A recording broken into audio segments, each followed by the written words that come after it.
मन्नत मांगना, अपने ईश्वर, अपने अल्लाह को अपनी इच्छा के बारे में बताना और उनसे मन्नत मांगना कि अगर हमारी ये चीज़ पूरी हुई तो हम ऐसा करेंगे, हम नंगे पाँव आएंगे, या हम सवा मनी करेंगे, या फिर हम इतना प्रसाद चढ़ाएंगे, या हम गरीबों में बांटेंगे। और सबकी अपनी अपनी एक अलग अलग तरह की बिलीफ सिस्टम के अकॉर्डिंग जो भी उनको लगता है वो करते हैं। और देखिए, भगवान आपकी इच्छा को किस तरीके से पूरी करता है। वो लॉ ऑफ अट्रैक्शन जिसकी बात हम करते हैं, वो एक एनर्जी जो कि एक ही है, क्योंकि पावर्स तो देखिए एक ही है। वो किस तरीके से आपकी मदद करते हैं और किस तरीके से हमारे अपने अंदर भटकाव होता है और हम भटक जाते हैं और हमारी मन्नत पूरी नहीं हो पाती। उसका रीजन हम समझेंगे आज। देखिए, पहले जमाने में ऋषि मुनि हुआ करते थे। जब वो लोग तपस्या पे बैठते थे तो कभी उनके भटकाव के लिए कोई अप्सरा आ जाती थी, कुछ डिजास्टर्स हो जाते थे, अलग अलग तरीके से बहुत सारी चीजें होती हैं, तो उनके अंदर एक भटकाव आ जाता था और वो भटक जाते थे। ठीक उसी तरह से जब हम अपने बारे में और अपनी इच्छा उस पावर के सामने रखते हैं और मन्नत मांगते हैं कि हे ईश्वर हमारी इच्छा पूरी हो जाए,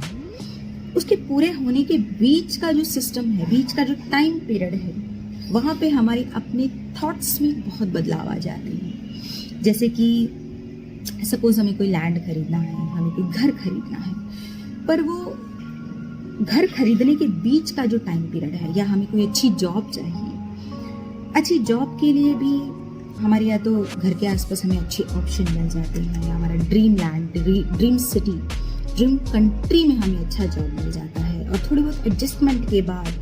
हमारी फैमिली के साथ और हमारी सहूलियतों को देख के हमें नई चीज़ ऑफर हो जाती है। और अगर हम कोई घर खरीद रहे हैं, कोई लैंड खरीद रहे हैं, हमें अच्छे प्राइस में कोई दूसरा बेटर मिल जाता है, अपने नियर बाय में मिल जाता है, या EMIs के ऑप्शन, प्राइसिंग मनी के साथ हमें कुछ अच्छा ऑप्शन मिल जाता है, तो हम अपनी उस मन्नत को बीच में छोड़ के उस भटकाव की तरफ भटक जाते हैं, क्योंकि वो ऑप्शन हमारे पास जल्दी आता है और हमें लगता है कि शायद ऊपर वाले ने हमें ये ना दे के ये दे दिया,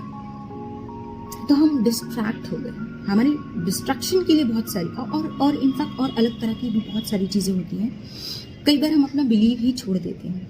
क्योंकि शायद उस इच्छा को पूरी होने में वक्त लगता है और हम उसकी तरफ वो हम इच्छा ही नहीं करते, हम अपनी अलग अलग थॉट्स में बिजी हो जाते हैं। किसी के घर में कोई और प्रॉब्लम आ गई तो वो दूसरी समस्या को साथ सुलझाने में उलझ गया, या किसी के साथ कुछ और इश्यूज हो गए, तो हमारे अंदर ये जो थॉट प्रोसेस में जो भटकाव है ये हमेशा आता है। लेकिन बावजूद इसके अगर आप अपनी इच्छा के लिए दृढ़ निश्चय के साथ पूरा करने के लिए उसको पूरी करने की इच्छा रखें और अपने ईश्वर से बोलें कि मेरी यही कामना है और यही मेरी मन्नत है, आप यकीन मानिए वो ईश्वर कभी आपको खाली हाथ नहीं भेजता। बस फर्क इतना है कि हमें वो दृढ़ निश्चय पे कायम रहना है, हमें उसके ऊपर वो विश्वास, वो भरोसा करना है, क्योंकि ये पावर्स जो है ना, ये ना सुनना नहीं जानती, नेगेटिव थॉट्स नहीं है यहाँ पर। तो आपको दृढ़ निश्चय के साथ बिना भटकाव के, कई बार वो ऑप्शंस भी नहीं होते, हम फिर भी भटक जाते हैं क्योंकि हमारे दिमाग में कुछ और ऑप्शन और कोई और चीज़ घूमने लगती है। खरीदना हमें लैंड था, सोच हम किसी की शादी के बारे में रहे हैं, या किसी की शादी के बारे में सोच रहे थे, वो छोड़ के शॉपिंग के बारे में सोच रहे हैं, या कोई नई जॉब के बारे में सोच रहे हैं। तो ये एक तरह के डिस्ट्रैक्शंस होते हैं जो हमें लाइफ में आते हैं। इच्छा करिए, अपनी दृढ़ निश्चय पे रहिए, यूनिवर्स आपको सब कुछ देगा जो आपको चाहिए।